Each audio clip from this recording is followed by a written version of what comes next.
Thank you all for coming. This is the traffic analysis panel, and I apologize a bit for not having a lot of details in the program, but thanks for coming anyway. The speakers that we have here, I'm very fortunate to have a really good group.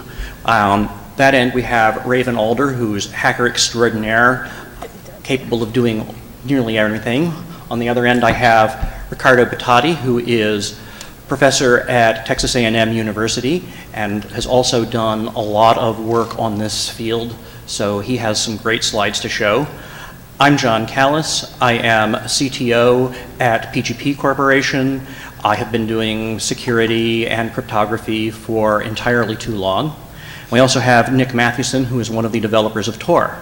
So between the four of us, I think that we have a really, really good group covering a broad spectrum of experience and ability to talk about what really is the most difficult problem that we face in security today. So, what is traffic analysis? Very simply, traffic analysis is signals intelligence that ignores the content. It is looking at the problem of figuring out what your opponent is doing and saying, screw it, I'm not even going to bother to try to read it. I'm just going to look at patterns in various dimensions and then see what goes on. You can consider it to be metadata analysis and metadata only analysis. It looks at all sorts of things like who's talking to whom, how long they're talking, where are they, who do they call after that, so on and so forth. And then you start constructing models of what you know about the opponent based upon the metadata only. It also extends to some very interesting things like analyzing social networks. Now, it's really, really important because it's extraordinarily easy to do. Traffic analysis is looking at things that are hard to hide. All the time there is more data available. The more that we use wired devices, the more we use wireless devices, the more that we are doing signaling, the more that there is for somebody who's doing traffic analysis to get a base of data to start constructing things out of. Also, it's extraordinarily hard to protect against. Any of the defenses that you do are frequently extraordinarily expensive. There are ways to break the defenses themselves, or they really aren't very pleasant for you to do. I mean, for example, you could get rid of your cell phone, you could get rid of your wireless card, you could stop using the internet, but what fun would that be?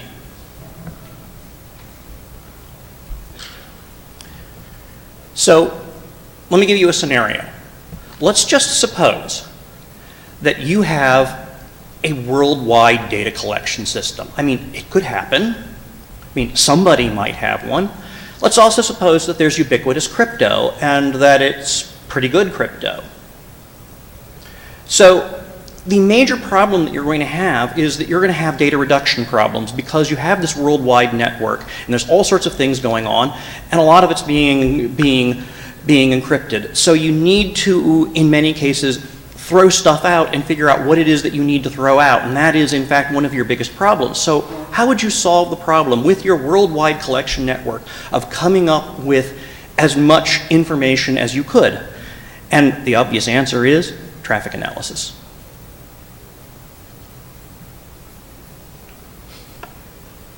So why are we having this panel? I have been personally concerned about traffic analysis for a long, long time. That as PGP architect and developer, I have known that anytime you send an encrypted message using PGP or anything else out on the wire, it basically screams, hello, I'm an encrypted message. So actually sucking up the encrypted messages is the easiest thing there is. I mean, this is an irony, is that cryptography is not a help here. There is increasing evidence that what they, and by they I mean intelligence organizations, marketing people, the mob, and so on, that they are doing traffic analysis for many of the reasons that I described before. And I think that it is, in fact, the key threat to privacy. So I also think that we need to shift our mindsets about the way that we look at this. There's a tendency to look at things like the NSA wiretapping scandal and say, oh, they're listening to our phone calls. And in fact, they're not. I've been paying close attention to it, and that was my inspiration for this, is that the more I looked at this, the more I said, ooh, they're doing traffic analysis. And I mentioned this to Jeff Moss and said that we really ought to start talking about it, because that seems to be the shift of where things are going to, and it may very well be that the answer to why over the last 6 or 7 years has there only been an increase in liberalization of restrictions on cryptography is that the intelligence organizations have decided, screw it, we don't care anymore. We're going to shift our tactics away from the old school and into the new school. And that means that we need to shift the way that we think about this. But also, every technology can be used for good or ill. I mean, you can take a hammer and you can drive a nail, or you can smash in somebody's head.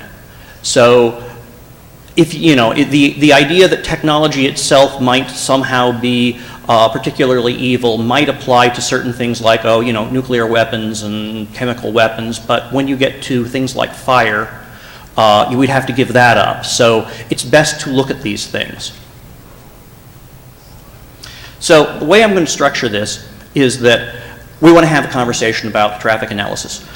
Ricardo has some slides that he's going to show after I'm done here in a moment that describe a little bit of what's going on in the world of traffic analysis, and then we're all going to talk about things. We're welcome to have questions, but we really only have 50 minutes here, and this is a topic that we could talk about for days. So we've been talking over the last week or so. If you got a question, ask it, but if I cut you off, please don't take it personally.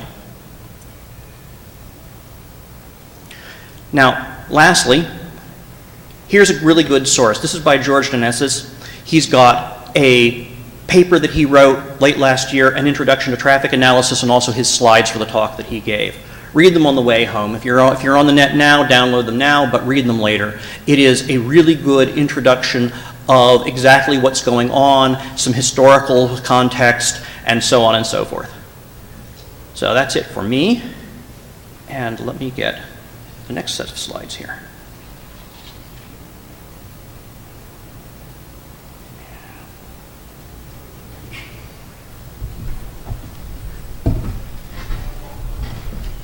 Hello, my name is Ricardo Bettati. I'm from Texas A&M University. The background of our group is originally a long time ago in real-time systems. So time for us is an important topic. And so we are looking at traffic analysis from a timing analysis point of view. So we kind of look at the underlying SIGINT mechanisms that then support traffic analysis on top of it. So I would like to show maybe a few hopefully reasonably scary scenarios and capabilities that we have today with timing analysis, and what can go wrong if you try to design countermeasures. Now, this is a well-known result that says if you listen to an SSH conversation, you basically can break it with no sweat, right? You basically hear the typing, and that's a long story. So that's one well-known timing attack. So if you hear a 250 millisecond packet time on an SSH channel, that gives you roughly 2 bits of information, right? That's without any a priori knowledge about what is typed. So if you knew that what is typed is English, then you have a lot of a priori information, and you break the conversation with no sweat at all. Here, this is the result of a term paper that I had a student write, where we basically listen to a machine that is sending data, and we are just doing a bunch of possible configurations of machines, different configurations of network interface cards and operating systems, and we run a bunch of classifiers on them, and it's absolutely easy this is basically an afternoon worth of work. It's absolutely easy to figure out what is the operating system hardware configuration of that machine without looking at the packets that are sent. We just count packets over intervals. Another application that we have kind of looked at recently was bot detection, right? Everybody would like to know if the participants on the poker table are real or bots. Here is an application where we look at HoneyD, and and with very few packets we can figure out whether it's a honeypot or not.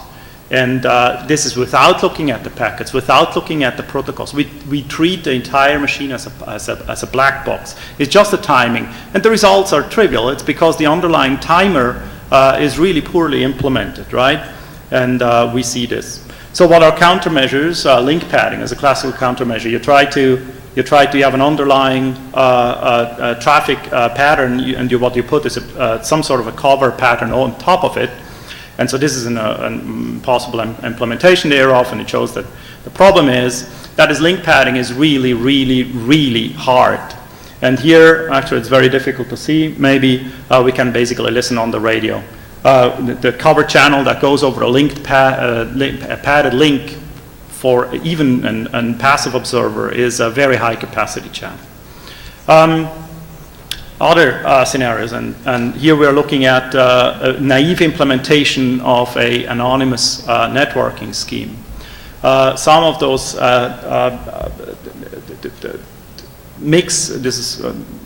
if we look at the naive implementation of a so-called mixed network, problem is those networks interfere with the delivery of TCP traffic.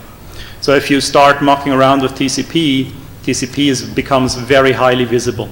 And so it's very easy to identify flows and where they go to. Now again, this is just a naive implementation. If you make larger networks, you muck with TCP even more and it gets worse. Actually, the results are even worse. We don't need to do end-to-end analysis. What we basically can say is that even if we just measure aggregates in a network, we just have a bunch of measurements that do nothing else than count packets. We don't look at the packets. We don't know where they come from. We don't see headers, nothing. We just count packets. And by counting packets, we can identify individual flows. All we have is access to aggregates. We can dissect the aggregates into individual flows without even knowing what those flows could be. This is a signal processing technique called blind source separation. Think of it as for people who are familiar with tomography, this is tomography on steroids, or tomography with no safety net. We can even if we have crowds, we have access to only aggregate data, and we have no models of the traffic. All we do is we count packets. It's very easy to get end-to-end connectivity. It gets even worse. When we go in the wireless network, we can, even with simple sensors that can only count packets, they don't know where the packets come from, they have no MAC address, they have no payload information, no nothing. We can separate all the flows into individual flows. We can identify, because of reachability, we can identify where they come from with very high accuracy. That's physical geography. We can. So we have sensors, to think of it as 802.11 receivers that we scattered in the field, and we just have a bunch of 802.11 senders that are not distinguishable in any way, and we can still locate them to a few meters. It's even worse. We can reconstruct the path. In this particular case, we know that the sender is in the middle of that white blob, and we know the possible locations where that sender is talking to, because the same signal, although it's again hidden in aggregates, can be separated out, and we can guess roughly where the receiver is. Now the receiver happens to be I'm not sure how well you can see this, but the receiver happens to be where the other blue star is, and we have an estimated region where that receiver is. Okay, this is just a little overview on some of the techniques that could be used to provide the underlying signal processing for traffic analysis. Yeah, go ahead.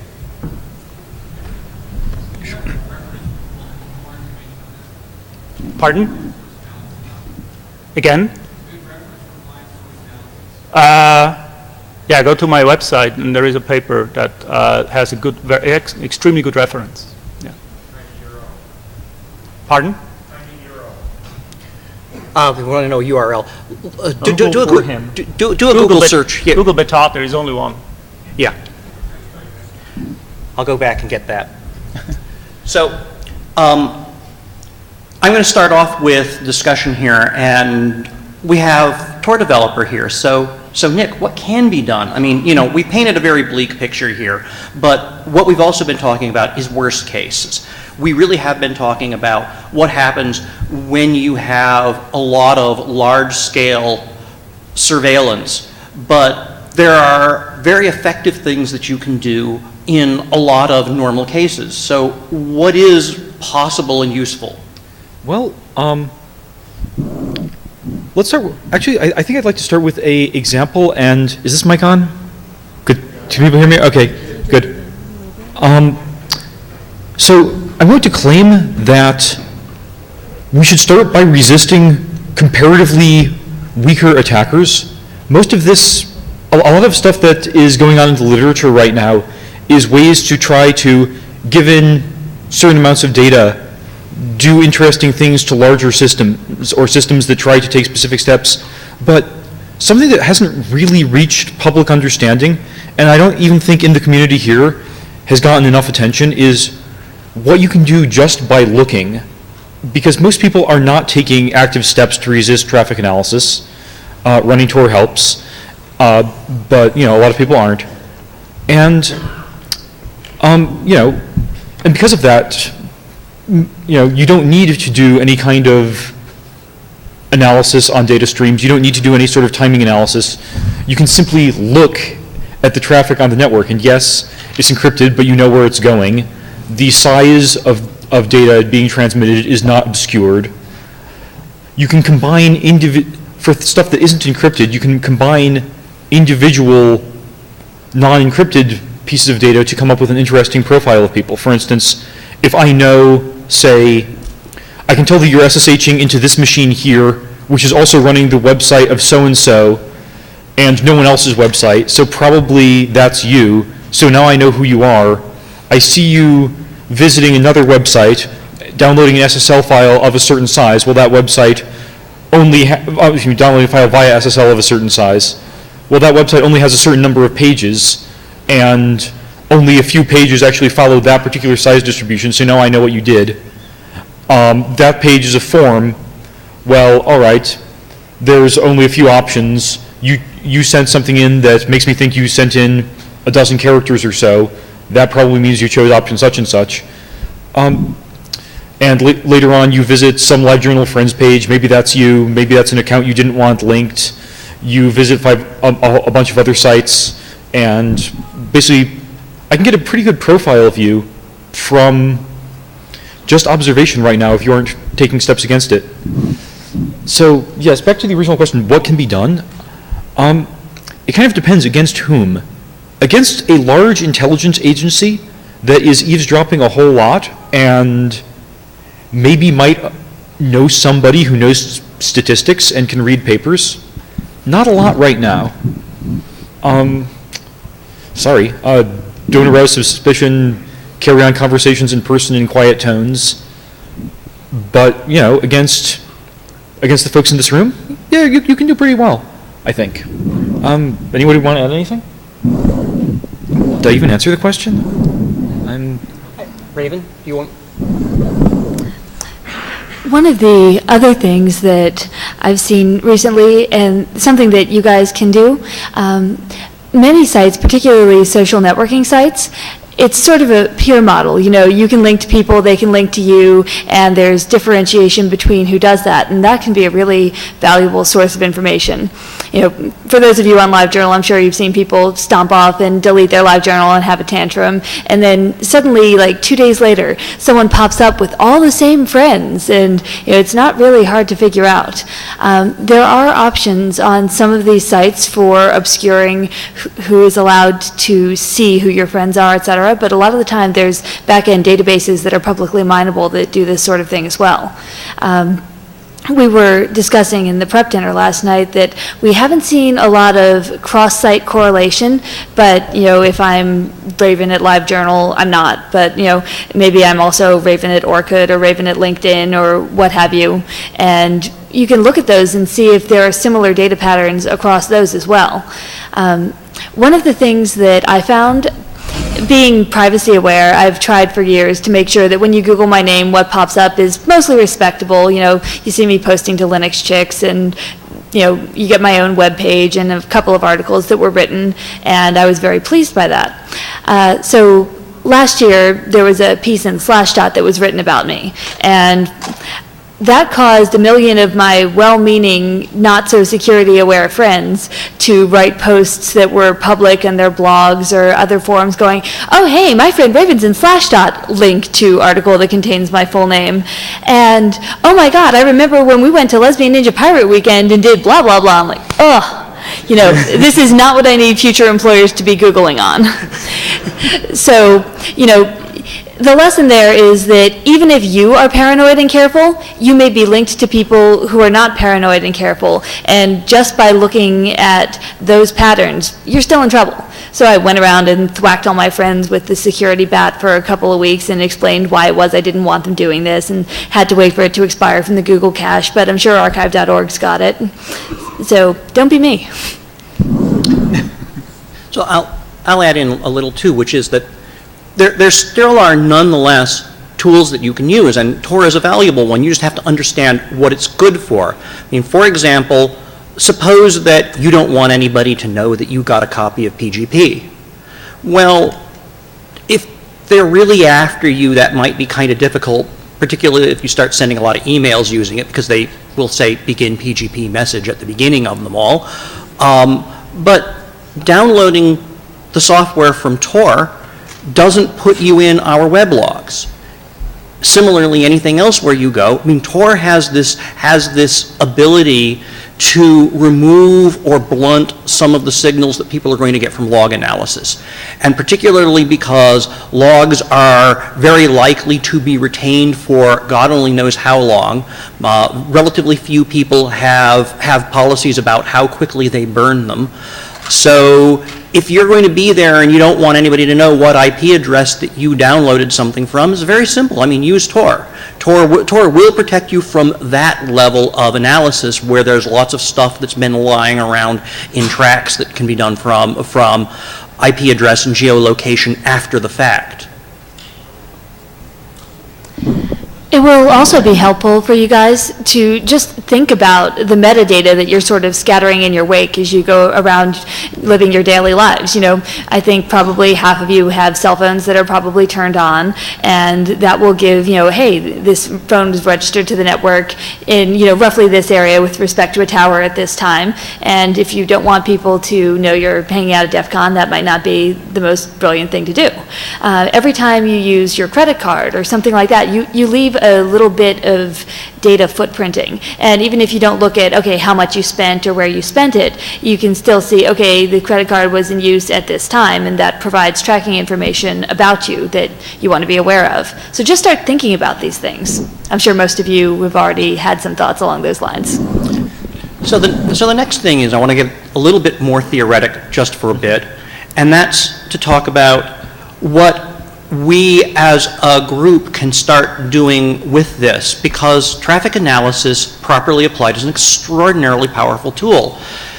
And we could start using it for doing things like fighting bot networks, fighting fraud, get rid of phishing sites, do all these sorts of things that are good for the world, and we can start coming up with ways that we would monitor the bad guys' traffic, just like, there are going to be people who might be bad guys monitoring ours. And we haven't thought about this at all. So I'll toss that open as what can we start doing to use this technique ourselves? Anybody? Yeah. I've seen some work in intrusion detection systems, things that capture all the packets going across your network, where they're trying to do some sort of protocol analysis, not on like the headers and the contents, but simply on, okay, who speaks what protocols to whom. So if you see a box suddenly spawning 10,000 new connections and it's never talked to any of these machines before, that might be something that you want to alert on. And there are several IDS systems in the field that do that sort of thing, that, you know, okay, maybe this box has been infected by a worm and is now scanning everyone. And it can be helpful to divine particular new network events that are anomalous against the background. There's a number of bad implementations of this sort of thing, but they are improving. They're certainly better than they were 3 or 4 years ago. And for a good network administrator, it can be very useful to see, you know, the pattern of connections as your boxes get infected. Also, I'm not entirely certain it qualifies as traffic analysis, except I think it does under your definition. Authorship analysis is fun and easy, and everyone should try it. I think that a generalization of it to program authorship is probably doable and would be interesting for linking authors of malware. Throwing that out. Yeah. Informally, things like that do happen. You notice that, you know, this one dude in Russia always leaves one space after a period in his comments or what have you, and you can get an idea of, okay, the style of this is done similarly. Yeah, and the formal techniques that work are even harder to obscure because you can't, you know, you can try to fool random people by, well, I'll type and I'll always misspell some word, or I'll punctuate like this, or line wrap like this. But the techniques that you want to use for automated machine-based stuff tend to be relative distribution of function words like and, if, of, but, for, the, which, that. And, you know, I know which words I spell right and which words I need to look up, but I have no idea about how my relative frequency of using the and and for compares to Raven's. Should we take questions? Yeah, I'll take a question there. It's for like tracking botnets and that sort of thing. There's a paper I read recently out of, I think, Portland, that doing just that, looking at hosts on their the campus residential network, and looking at, all right, you know, how many packets do they send to an IRC channel versus, you know, how many they're getting back, and how many different clients are joining channels, and basically detecting botnet command and control planes via that. So it's definitely happening. I don't know how much is actually in production, but certainly in academia they're looking at it. Mm-hmm. Yeah, that's a very good point. I'll bet that you can also, based upon the other research, you can do things like detect somebody who's running IRC botnet on a non-standard port as well, because you could separate the flow out and say, this resembles an IRC flow as opposed to something else, and I don't care what port it was on. Actually, I was also going to amend that. I know, again, this is academic. They have a working version. There's two systems that do roughly similar work. One's called Early Bird. And it's not traffic analysis per se, but it just looks at the simple spread of where things are sent from to in header information, and it's used for automatic worm detection of novel worms.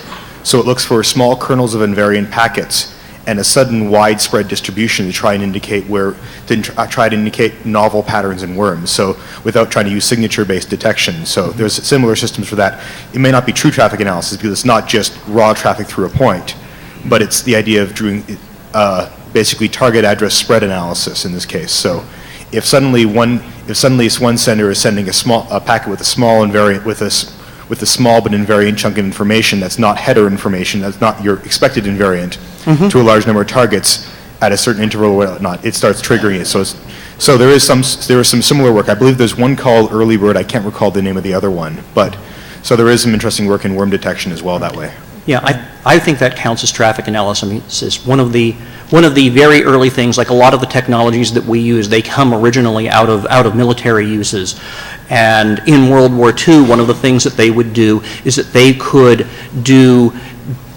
do signal analysis of relatively quick rudimentary form and to tell how many planes were flying to a certain place. So you could get roughly a signature of this cloud of airplanes based upon the radios that they would use to talk back and forth, that even if they were masking it, you could frequently tell, aha, this is the same radio as that other radio.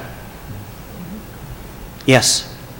So one obstacle to latency-based defenses to traffic analysis is that users really hate latency. And I'm particularly concerned about this for voice applications, where it almost seems like a lost cause because people are so sensitive to latency in voice applications. But I'm wondering, as a general matter, what do we know today about the trade-offs between particular latency padding strategies and the amount of traffic analysis resistance that you get? Is there anything that's clear? People have the sense that there is a trade-off. So I've looked at this a whole lot. I've worked on two major anonymity systems, Tor and Mixminion, and I've tried to stay pretty current with the literature. Basically, if you have a system, so if you hold the volume of traffic constant, that is, we assume that there's end users sending M bytes total through the system with some relatively constant pattern or consistent pattern between the two cases. A system that has higher variability, it's possible to achieve stronger resistance to traffic analysis at the expense of higher variance in latency. So a system like Mixminion or Mixmaster or something like that can basically, by obscuring the connection between message arrival time and message sending time, keep you from doing timing correlation. Whereas a system that tries to be low latency, not indefinitely, but for a matter of thousands or perhaps hundreds of thousands of rounds at the expense of delaying traffic by the order of 30 minutes to several hours. Whereas if you want to be useful for web browsing, say, much less voice, you need to be fast enough so that most traffic analysis techniques we know will succeed in probably under a minute. Usually, probably several seconds of traffic is enough. This, of course, I'm not saying everyone go out and implement high latency systems, though, because when I said in the beginning of this, holding the amount of traffic constant and the number of users constant, well, that's a dirty lie. Most of you would rather browse the web and get an answer back now than click on a page and click on a whole bunch of other pages because the first one you clicked on will arrive at a random time between half an hour from now and tomorrow. You may as well just transport the pages by FedEx. And this is why right now Tor has order 200,000 users and Mixminion has, as near as I can tell, order several hundred users. So, and it's not just a matter of popularity. The lack of popularity hurts the anonymity of an anonymity network because if you get a message from Mixminion, you can't tell which of several hundred Mixminion users sent it. But, and you need to be very clever indeed and have a whole lot of traffic to tell which of your several hundred suspects it is. But, okay, if the message is in Chinese, probably most of them don't speak Chinese. That's, cuts it down. If the message is about a particular city, well, most of them probably don't live in that city. That narrows it down further. So, really, the anonymity set, which is the technical term for the number of people, the set of people who might have sent a particular message or done something, gets very small indeed when you start with a small number. So basically what we know is that you can resist traffic analysis for a while with lots of latency. We don't know a good practical way that you can deploy on the real internet that resists traffic analysis for a long time with little latency. And nobody seems to want to use high latency systems in real life. Although people keep telling me I might be wrong about that, so I might be wrong about that. Order 200,000, although it's kind of hard to tell, they're anonymous. Could I make a comment on that too? The operational definition that we use that our group uses for low latency anonymity networks is as long as the latency that is added to packets does not mock with TCP, right? As long as it doesn't break TCP, for us it's a low latency communication. And using that operational definition, the larger the delay that you add, the worse is the anonymity that you get at the end. Yeah.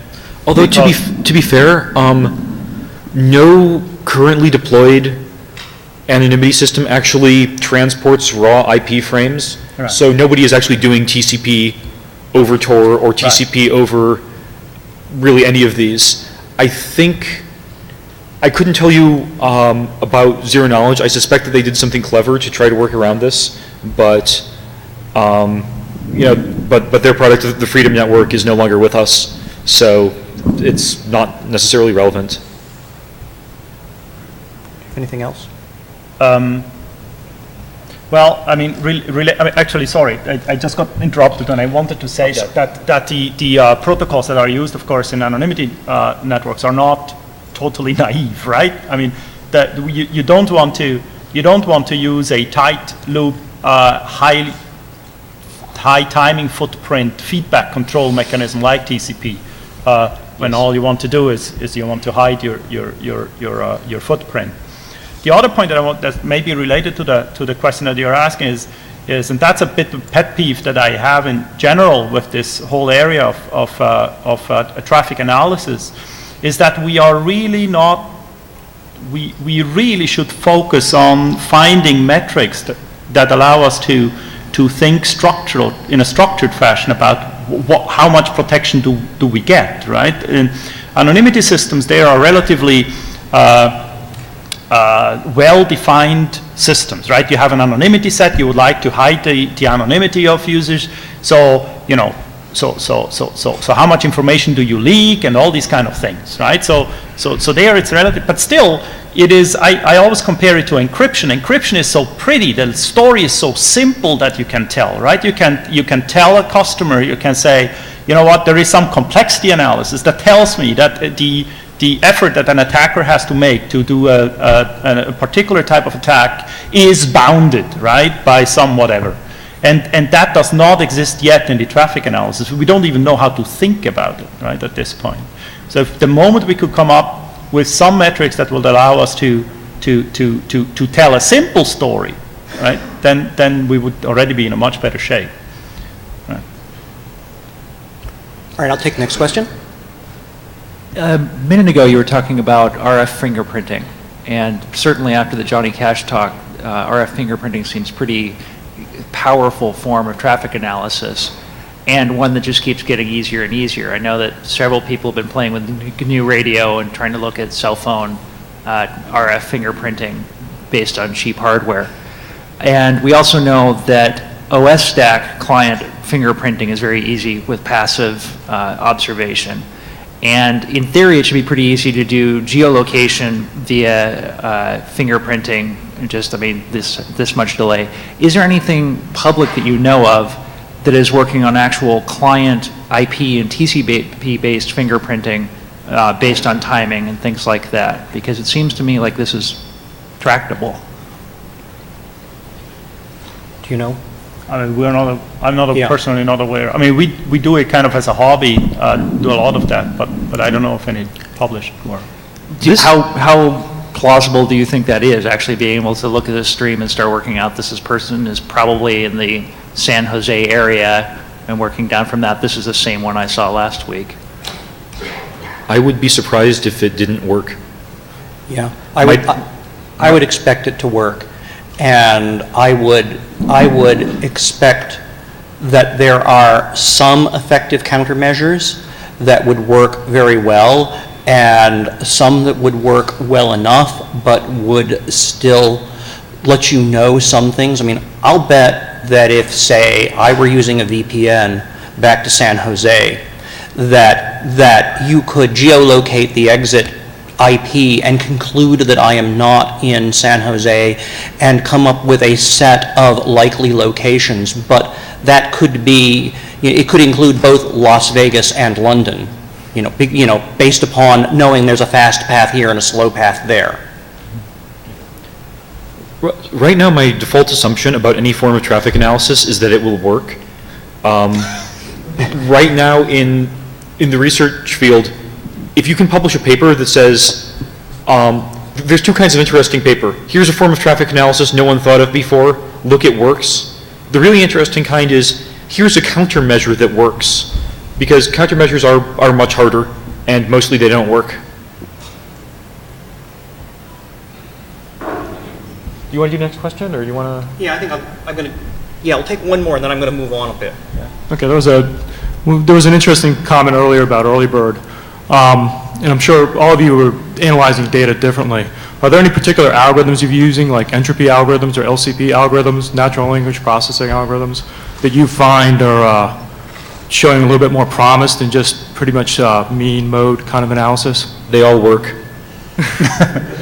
But anybody, I mean, I'm Yeah. sure you're all looking at different algorithms. Is anybody playing with anything interesting? Well, the general structure that we have is that we use entropy-based algorithms because they are so good at filtering out noise and outliers, right? So we have the entropy-based algorithms. Until now, we have always been dealing with the underlying system that we are attacking as a black box. We have not the slightest idea what those guys do, right? So we have not the slightest idea what the countermeasure is. We just count packets. So the moment when you start having an idea about what the countermeasure could be, then you bring in hidden Markov chain models, right? I mean, when you don't know too much, you just know a little bit, right? Then you bring in hidden Markov chain models. Are you using tuples with those? Are you using like an n-tuple algorithm with your Markovs, or is it pure Markov? The whole variety. We just and with these we have just been in last year. We've just been playing with these blind source schemes where we just use minimization of mutual information, all kind of pretty standard techniques that are extremely powerful. I mean, scary. So we have a really interesting problem that actually nobody knows a whole lot about. We have an interesting problem where there are some extraordinarily effective things that people can do. And this is a group of hackers. So one thing that I'd like to suggest is that people who are out there, you and people you talk to, start thinking about how you might construct systems that use traffic analysis to get some interesting real-world results so that we start learning more about this. In a lot of research, there are a bunch of difficulties because you would need to have informed consent and so on and so forth, and it would be difficult to construct an experiment because you would have to essentially get everybody's permission, say, on a campus network that you could analyze their traffic, and that's not going to work. On the other hand, there are a lot of places like, DEF CON, where it's well known that all sorts of stuff's going on and you're crazed not to expect it. So what might those of us who go to events like this, where there is an implicit informed consent that people are doing weird stuff, what could you start doing? And I'm going to toss that out for some suggestions among us. Well, I'm going to make a hopefully mildly controversial proposal and claim. The Wall of Sheep is totally 1995. Anybody who isn't using encryption by now is either unable to be educated, simply doesn't care, or is using someone else's user account and password just as a ha-ha gotcha to put them up on the board. Encryption is like pants. If you're not wearing them, you probably know it. This is 2006. On the other hand, I bet, very few people in this room are taking active steps for what traffic they send that is unencrypted to really think about linkability issues and profiling issues in all of their traffic. I bet comparatively few of us are thinking about, well, if someone were looking at the timing of the SSL frames arriving to me, I bet they could tell pretty well what I was looking at on Amazon, what I was doing on eBay, and something like that. Think of how neat it would be to actually have a display or some sort of readout of what everyone was doing that actually surprised people for once about how well it worked. One of the things that I've seen in people who are considering this sort of thing is they consider the human behavior modifications. Like people might go, oh, all right, I'm at DEF CON, I'm not going to go to my corporate portal website because that'd be bad. And they may make those decisions, but they aren't considering the underlying automated machine-based things like we've been talking about earlier.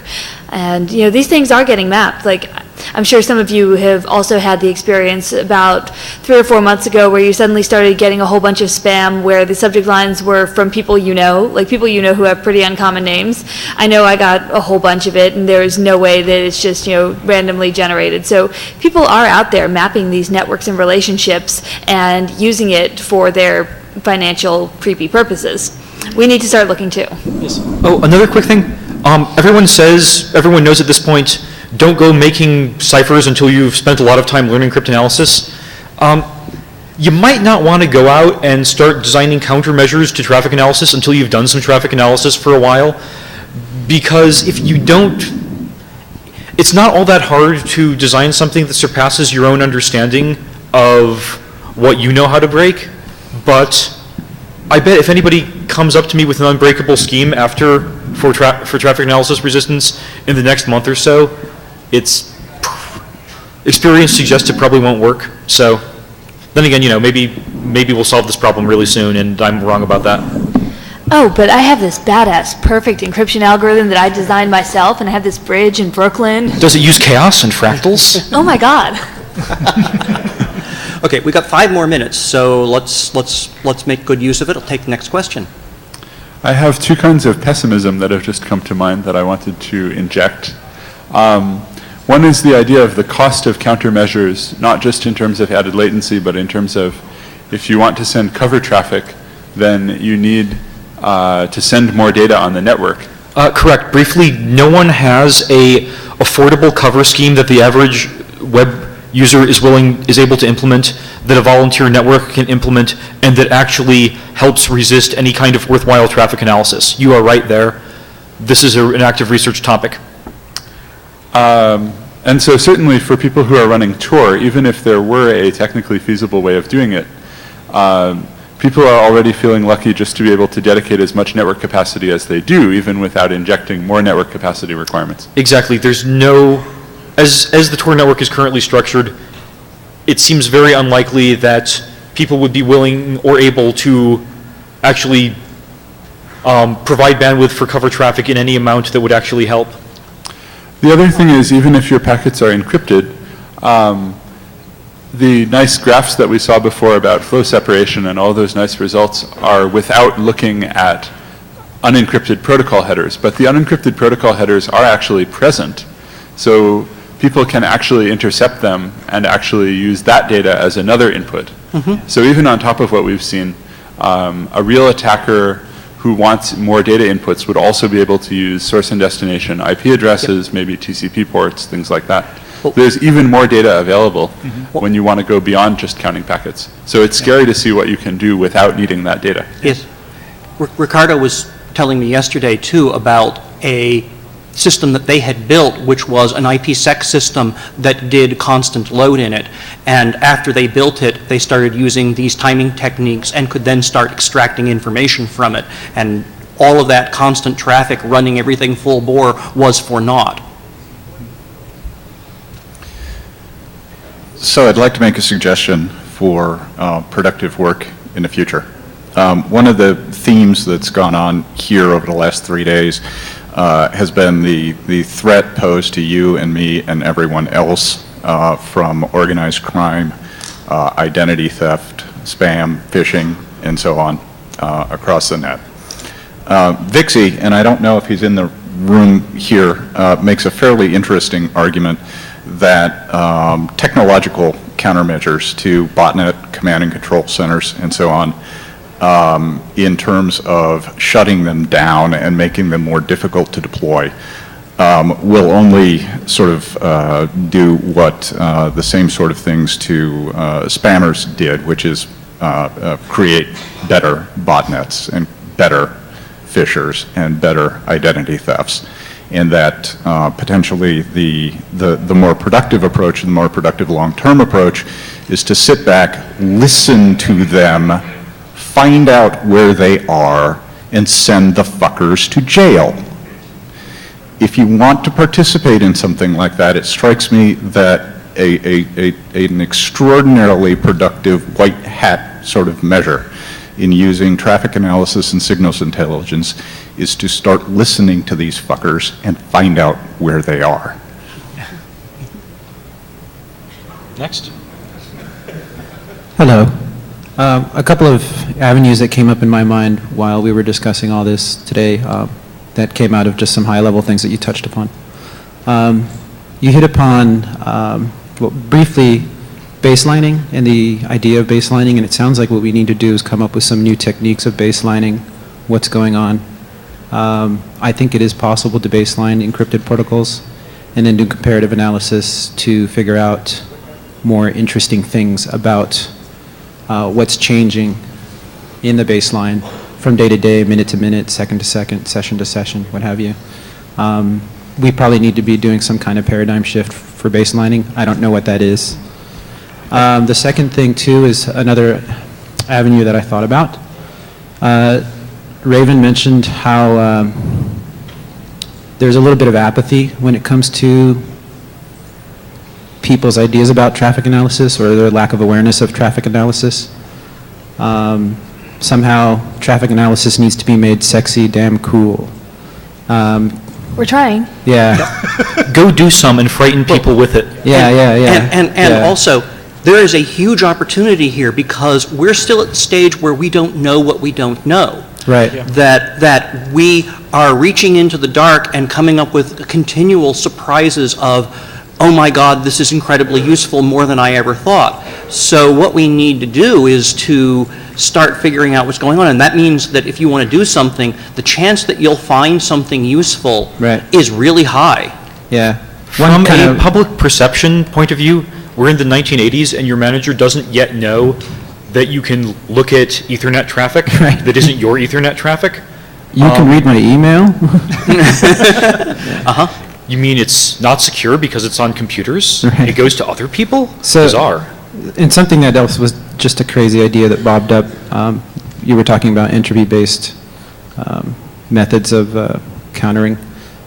Maybe there's something we can do with the apathy and kind of come up with apathy-based methods of countering. just a wacky idea. Well, I think that it's not all apathy. I think there's some lack of awareness and some sort of feeling of helplessness. And so, by advancing research in the field, we'll help deal with both of those. Real quick, because I know we don't have much time left. Yeah, this is probably our last one. Yeah, the perception of information that we have for our digital fingerprint, like Greg Conti's talk on the information being collected by Google, Yahoo, so on and so forth, will it help if we reduce our digital fingerprint to make it more difficult to do traffic analysis to associate people's activities down to a single person? Reduce or lie. One of the things that came up over dinner last night was the existence of those frequent shopper cards that you get at grocery stores. And one of the best things that I've seen for that, I know there are people who swap their cards around and then you just end up with someone else's fingerprint associated with your name effectively. But there's this fantastic guy out in California who has this clone army of people. And if you send him an email, he will send you a printout of his barcode on a sticker and you just slap it on your card. So, there's 10 zillion of him feeding that fingerprint. And that's pretty awesome. I'm sure that if you really dug into it, you could start separating out data flows within the Rob Cocker frequent Safeway shopper, but I don't think Safeway is quite that sophisticated. Yeah, rising above the baseline of sheer doing nothing helps. Though keep in mind, if anyone really cares, simply lying without pattern is not going to help necessarily. For relationship stuff, if I can link like Raven to some aliases of Raven's because of one thing she did once, well, it's linked no matter what she does in the future. Yeah. All right. Thank you very much. Thank you for coming.